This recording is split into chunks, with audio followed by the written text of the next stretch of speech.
Already కేంద్ర మంత్రిని కలిశారు. అమృత్ టెండర్లలో అవినీతి జరిగిందంటున్నారు. నేను ఇలా ఢిల్లీ దిగానో లేదో వణుకు మొదలైంది అన్నది ఆయన కొద్దిసేపటి కింద చేసిన ట్వీట్. నిజంగానే కేటీఆర్ ఢిల్లీ టూర్తో కాంగ్రెస్ పార్టీ వణుకుతుందా? ఏదో జరగబోతుందన్న భయం కాంగ్రెస్ పార్టీకి కూడా ఉందా? అసలు కాన్ఫిడెన్స్ ఎవరిది, కలవరపాటు ఎవరిది? వాస్తవంగా చెప్పాలంటే తెలంగాణ రాష్ట్రంలో కాంగ్రెస్ ప్రభుత్వం మంచి ప్రజారంజక పాలన అందిస్తూ ఉంది. దీనికి నిదర్శనం ఎందుకంటే తెలంగాణ రాష్ట్రంలో కాంగ్రెస్ ప్రభుత్వం సమగ్ర కుటుంబ ఇంటింటి సర్వే నిర్వహిస్తూ ఉంది. దాన్ని డైల్యూట్ చేసే ప్రయత్నం ఒక BRS party, Bharatiya Janata party రెండు చేస్తూనే ఉన్నాయి.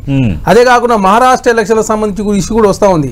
ఈ నైట్ మహారాష్ట్రకు సంబంధించిన ఇష్యూ కూడా భారతీయ జనతా పార్టీ నాయకులతో కేటీఆర్ గారు కలిసే అవకాశం ఉంది. మహారాష్ట్రలో కాంగ్రెస్ ప్రభుత్వం ఉడగొడతానని చెప్పేసి కేటీఆర్ గారు ఆదిలాబాద్ లో మాట్లాడిండు.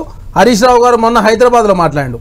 మహారాష్ట్రలో కాంగ్రెస్ ప్రభుత్వం గెలవద్దని చెప్తే మరి మహారాష్ట్రలో రెండే కూటమి, ఒకటి ఇండియా కూటమి, ఒకటి ఎన్డీఏ కూటమి. ఇండియా కూటమి గెలవద్దని ఎన్డీఏ కూటమి గెలవాలని చెప్పేసి బీఆర్ఎస్ పార్టీ కోరుకుంటున్నా చాలా స్పష్టంగా కనపడతా ఉంది. ఇక్కడ ప్రతిపక్షంలో ఉన్నారు, మీరు అధికార పక్షంలో ఉన్నారు. కాంగ్రెస్ గెలిపించమని అడుగుతారా కేటీఆర్ గారు? హరీష్ మీరు మీ స్టాండ్ కాంగ్రెస్ పార్టీ గెలిపియొద్దని మీరు అంటున్నారు, కరెక్టే. మరి ఎవరు గెలవాలని కోరుకుంటున్నారు? ఏ పార్టీకైనా మద్దతు ప్రకటించలే కదా. అంటే అక్కడ రెండే కూటములు, ఒకటి ఇండియా కూటమి, ఒకటి ఎన్డీఏ కూటమి. కాబట్టి ఎన్డీఏ కూటమి గెలవాలని చెప్పేసి బీఆర్ఎస్ పార్టీ కోరుకుంటుంది. అదే కాకుండా ఈ రోజు అంటే మీరు 2 నెలల కింద లెటర్ రాసిరు, మరి ఈ రోజు ఎందుకు మీకు కబురు వచ్చింది అంటే ఫోన్ ట్యాపింగ్ వ్యవహారంలో బీఆర్ఎస్ పార్టీ ఎమ్మెల్యేల ఒక్కొక్కరు బయట కోసం అన్నాడు ఒక అధికారులు. ఇప్పుడు ఫోన్ ట్యాపింగ్ వ్యవహారంలో ఏకంగా వారి పార్టీకి సంబంధించిన ఎక్స్ఎమ్మెల్యే చిరుమర్తి లింగే గారిని ఆల్రెడీ సిట్ విచారణకు ఆదేశించింది. ఆ ఇష్యూని డైవర్ట్ చేసే ప్రయత్నం, మహారాష్ట్రలో ఎన్డీఏని గెలిపించే ప్రయత్నం. అదే కాకుండా తెలంగాణ రాష్ట్రంలో కేటీఆర్ గారి గురించి అందరు తెలుసు. ఏది కార్ రేసింగ్ వ్యవహారంలో 55 కోట్లకు సంబంధించి ఆల్రెడీ అరవింద్ కుమార్ గారు వాంగ్మూలం ఇచ్చిండు. 23 కోట్లు ఒకసారి, ఇంకొక 23 కోట్లు ఎలక్షన్ కోడ్ అమలు ఉన్నప్పుడు, అదే హెచ్ఎండిఏ బోర్డు అనుమతి తీసుకోలేదు, 9 కోట్ల రూపాయల ట్యాక్స్. కాబట్టి ఈ రెండు వ్యవహారంలో ఖచ్చితంగా కేటీఆర్ గారు ఖచ్చితంగా అరెస్ట్ కాబోతుండు. కాబట్టి ఖచ్చితంగా భారతీయ జనతా పార్టీ షెల్టర్ తీసుకునే ప్రయత్నం, మహారాష్ట్రలో భారతీయ జనతా పార్టీ గెలిపించుకునే ప్రయత్నం. అదే కాకుండా మొన్న హర్యానా ఎలక్షన్ కూడా ఇదే చేసింది బీఆర్ఎస్ పార్టీ. ఇక్కడి నుంచి తెలంగాణ రాష్ట్రంలో వీడియోలని కూడా అక్కడ సర్క్యులేట్ చేసి భారతీయ జనతా పార్టీ గెలుపు కోసం బీఆర్ఎస్ పార్టీ పనిచేసింది. 1,14,000 ఓట్ల తేడాతో కాంగ్రెస్ ప్రభుత్వం హర్యానాలో ప్రభుత్వాన్ని కోల్పోయింది. దానిలో ఆ వీడియోలు కూడా మా దగ్గరకు వచ్చినాయి. అంటే తెలంగాణ రాష్ట్రంలో ఉన్నటువంటి వీడియోల్ని ఏదో మూసీ సంబంధించి, ఐటా సంబంధించి కొన్ని ఇష్యూ సంబంధించినటువంటి వీడియోలు తీసిపోయి హర్యానాలో ప్లే చేసి కాంగ్రెస్ ప్రభుత్వం నిజంగానే అధికారులకు వస్తే కాంగ్రెస్ స్కామ్లు అయితాయట అని చెప్పేసి తెలంగాణ అదే హర్యానాలో బదనాం చేశారు. ఇప్పుడు మహారాష్ట్రలో కాంగ్రెస్ ప్రభుత్వం గెలిచే అవకాశం కాబట్టి తెలంగాణ రాష్ట్రంలో కాంగ్రెస్ ప్రభుత్వం స్కాములు చేసిందని చెప్పేసి తన తప్పుల్ని కాంగ్రెస్ ప్రభుత్వం మీద నెట్టే ప్రయత్నం బీఆర్ఎస్ పార్టీ చేస్తున్నది చాలా స్పష్టంగా కనపడతా ఉంది. ఓకే, అంటే మహారాష్ట్రలో ఇప్పుడు ఎన్నికలు జరుగుతున్నాయి, కర్ణాటకలో, తెలంగాణలో, హిమాచల్ ప్రదేశ్ మీరు అధికారంలో ఉన్నారు. అంటే కర్ణాటకలో ఇచ్చిన హామీల విషయంలో మాట తప్పారు, తెలంగాణలో కూడా అదే పరిస్థితి ఉందని బీఆర్ఎస్ మాట్లాడడంలో తప్పే ఉంది. ఇప్పుడు మేము ఏమంటున్నాం, ఒక రాజకీయ పార్టీగా కొన్ని అంశాలు ప్రస్తావిస్తున్నారు. సతీష్ గారు మేము ఒకటే చెప్తా ఉన్నాం, మీకు రేవంత్ అన్న కాదు, బట్టి విక్రమార్క కాదు, మేమే సమాధానం చెప్తాం. మేము 10 నెలల కాలంలో మేమేం చేసినాం, మీరు గత 10 సంవత్సరాల కాలంలో ఏం చేసినాం, మేము చర్చకు సిద్ధం.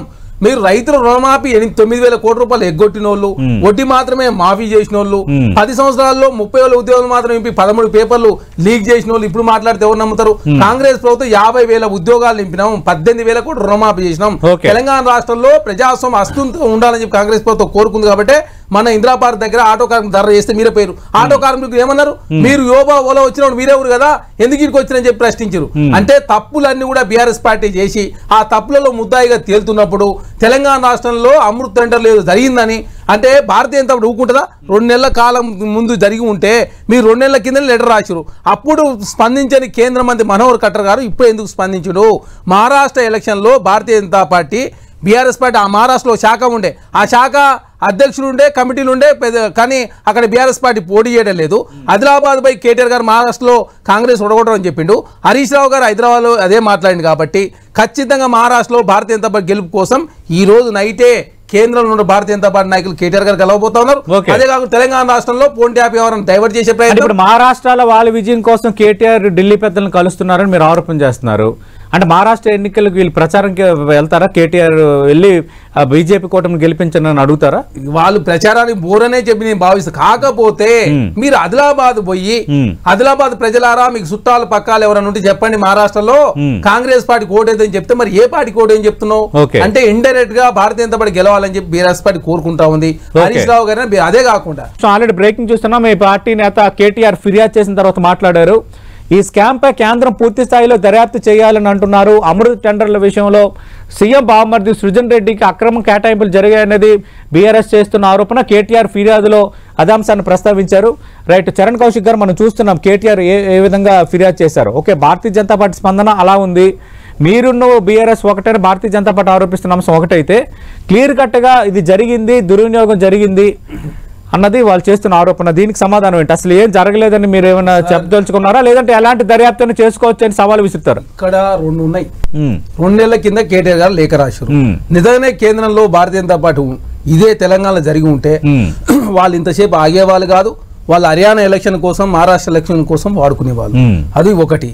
సెకండ్, ఇప్పుడే ఎందుకు అడావిడిగా కేటీఆర్ గారు ఢిల్లీ పోయినంటే ఫోన్ ట్యాపింగ్ వ్యవహారంలో తిరుమర్తి లింగయ్య గారిని ఆల్రెడీ సిట్టు విచారణకు ఆదేశించారు కాబట్టి ఆ ఇష్యూని డైవర్ట్ చేసే కార్యక్రమం.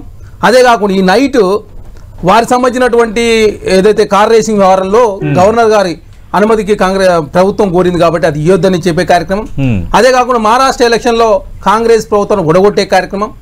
అదే కాకుండా నాలుగో ఇష్యూ ఏంటంటే తెలంగాణ రాష్ట్రంలో సమగ్ర కుటుంబ సర్వే జరుగుతా ఉంది. సమగ్ర కుటుంబ సర్వే దయచేసి మేము మాట్లాడుతున్నాం, మీరు సమగ్ర కుటుంబ సర్వే మాట్లాడుతుంది సార్. పొడగొట్టాలని చెప్పి బీఆర్ఎస్ పార్టీ కేటీఆర్ గారు ఏం చెప్పిండండి, ఆదిలాబాద్ పోయి కాంగ్రెస్ పార్టీ మహారాష్ట్ర గెలవద్దని చెప్పిండు. అంటే ఏ పార్టీ గెలవాలి చెప్పండి. మరి రాకేష్ గారు నేను ఒకటే సూటి ప్రశ్న, ఆదిలాబాద్ పోయి కేటీఆర్ గారు మాట్లాడింది ఏంటంటే మహారాష్ట్రలో కాంగ్రెస్ కూటమి గెలవద్దు, మరి ఏ కూటమి గెలవాలి చెప్పండి. ఇక్కడ వాళ్ళు ప్రతిపక్షంలో ఉన్నారు, మీరు అధికార పక్షంలో ఉన్నారు. కాంగ్రెస్ గెలిపించని అడుగుతారా? ఏమంటున్నాం, కాంగ్రెస్ మాట్లాడుతూ అలాంటి అదే కాదు. ఇక్కడ తెలంగాణ రాష్ట్రంలో బీఆర్ఎస్ పార్టీ సమగ్ర కుటుంబ సర్వే విషయంలో తెలంగాణ ఇమ్యూనిటర్ మీద దాడులు కావచ్చు, సోషల్ మీడియా వేదికగా అనవసరంగా సమగ్ర కుటుంబ దాన్ని మొదటి నుంచి భారతీయ జనతా వ్యతిరేకిస్తుంది. ఎందుకంటే నితీష్ కుమార్ గారిని ఏకంగా కులగన చేసినందుకు ప్రభుత్వం దించే ప్రయత్నం జరిగింది. ఏదైతే హేమంత్ సోరెన్ గారు ఎప్పుడైతే కులగన చేస్తారని జార్ఖండ్ లో చెప్పినప్పుడు ఈడీ కేసు పెట్టి జైలు పంపించారు. అదే కాకుండా మహారాష్ట్ర ఉద్ధవ్ ఠాక్రే గారు అసెంబ్లీలో తీర్మానం చేసిన తర్వాత వారు ప్రభుత్వాన్ని కూల్చింది భారతీయ జనతా పార్టీ. దీనికోసం కూడా భారతీయ జనతా పార్టీ కేటీఆర్ గారు షెల్టర్ తీసుకుంటా ఉన్నారు. కేటీఆర్ గారు అవసరం భారతీయ జనతా పార్టీకి ఉంది, భారతీయ జనతా పార్టీ కేటీఆర్ గారికి ఉంది. కాబట్టి మొన్న హర్యానా ఎలక్షన్ లో తెలంగాణ రాష్ట్రానికి సంబంధించినటువంటి హైడ్రాకు సంబంధించిన వీడియోలు కావచ్చు, మూసీ సంబంధించిన వీడియోలన్నీ కూడా బీఆర్ఎస్ పార్టీ పెద్ద ఎత్తున సర్క్యులేట్ చేయడంతో మారియాల్లో కాంగ్రెస్ ప్రభుత్వం 1,14,000 ఓట్ల తేడాతో మేము ప్రభుత్వాన్ని కోల్పోయినాం. ఇదే పని మహారాష్ట్రలో చేసే ప్రయత్నం బీఆర్ఎస్ పార్టీ చేస్తుంది. అదేగా మీరు చెక్ చేసుకోండి. ఆదిలాబాద్ పోయినప్పుడు కేటీఆర్ గారు ఏం మాట్లాడిండు, మొన్న హరీష్ రావు గారు తెలంగాణ రాష్ట్రంలో ఉన్నటువంటి బంధువులందరికీ మీకు మహారాష్ట్రలో ఎవరు చుట్టాలు బంధువులు చెప్పండి, అక్కడ కాంగ్రెస్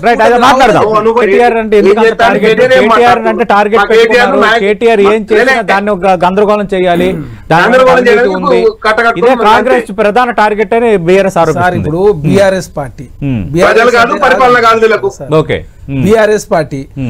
బీఆర్ఎస్ లో బ్రదర్ ఇన్ లా మాట్లాడుతుడు. బి అంటే బ్రదర్ ఇన్ లా అంటే హరీష్ రావు గారు, ఆర్ అంటే రావు గారు, కేసీఆర్ గారు నిన్ననే స్పందించుండు. అదే కాకుండా ఎస్ అంటే ఈ బీఆర్ఎస్ ముగ్గురే ఉన్నారా మీరు చెప్పండి. మరి అదే మీరు ముగ్గురే ఉన్నారా? అదే కాదు ఇప్పుడు ఏం చెప్తారు రాకేష్ అన్న, ఏం చెప్పిండు రేవంత్ రెడ్డి గారు బామ్మర్దా, రేవంత్ రెడ్డి గారు సొంత బామ్మర్దా? మీరు చెప్పండి. ఉపేందర్ రెడ్డి గారు మీ బీఆర్ఎస్ పార్టీ సంబంధించిన పాలేరు సంబంధించిన ఎక్స్ఎమ్మెల్యే సొంత అల్లుడు. మరి బీఆర్ఎస్ పార్టీ మీ పార్టీ సంబంధించినటువంటి ఒక సొంత ఎమ్మెల్యే అల్లుడు, మీరు ఎందుకు దాన్ని బుకాయించే ప్రయత్నం చేస్తున్నారు? ప్రయత్నం మీరు చేస్తున్నారు. కందాల ఉపేందర్ రెడ్డి గారు సొంత అల్లుడు, ఇచ్చిన అల్లుడు రేవంత్ రెడ్డి గారికి సొంత బామ్మర్ది. అర్థం లేదు, అర్థం లేదు. అదే కాకుండా ఇక్కడ మేము కాంగ్రెస్ ఎక్కడ భయపడతలేం, మేము ఓ కేంద్రం సిద్ధంగా ఉన్నాం. కోర్టు పోయో లేకపోతే చరణ్ కౌశిక్ గారు కాదు మేము భయపడట్లేదు అంటున్నారు. ఇలా కేటీఆర్ ఢిల్లీ వెళ్ళారో లేదో ఆల్రెడీ 2-3 మంత్రులు రెస్పాండ్ అయ్యారు, మీ ప్రభుత్వం రెస్పాండ్ అయ్యారు. అంటే ఎందుకు నిజంగా ఏదో తప్పు జరిగిందన్న అనుమానం మీకు కూడా ఏమైనా ఉందా? సార్ ఇక్కడ తప్పు అనే ప్రసక్తే లేదు. ఓకే. మహారాష్ట్రలో కాంగ్రెస్ ప్రభుత్వాన్ని కాంగ్రెస్ పార్టీ అధికారం రాకుండా అడ్డుకునే ప్రయత్నం. అరే మళ్ళీ మాట్లాడతారు. హైదరాబాద్ ఏం మాట్లాడారు చూడండి. Okay. TRS party shelter TRS party ఎందుకు పోటీ చేస్తలేదు? మరి మీకు శాఖ ఉంది కదా, ఓకే. జాతీయ పార్టీ కదా, మరి మీరు ఎందుకు పోటీ చేస్తలేరు? ఎందుకు హైదరాబాద్ పై కాంగ్రెస్ పార్టీ కూటమి రావద్దని చెప్పి ఎందుకు కోరుకుంటున్నారు? హరీష్ రావు గారు ఎందుకు కోరుకుంటారు? కేసీఆర్ గారు అంటే తెలంగాణ రాష్ట్రంలో కేసీఆర్ గారి విలువ తెలిసిందట. విలువ తెలిసేది తెలంగాణ మొత్తం లూటీ చేసి అప్పు చేసి ప్రతి గంటకి 8 కోట్ల రూపాయలు అప్పు కొట్టి చెల్లిస్తున్నాం. 193 కోట్ల రూపాయలు ప్రతిరోజు నెలకు 6,700 ఇప్పుడు 70,000 కోట్ల రూపాయలు. అధికారంలోకి వచ్చేటప్పుడు ఆయన తెలియకుండా వచ్చారా మీరు? మేము అన్నిటి మీద చర్చకు సిద్ధం. రైతులు మీరు మాట్లాడితే నిరూపించలేకపోతారు మీరు.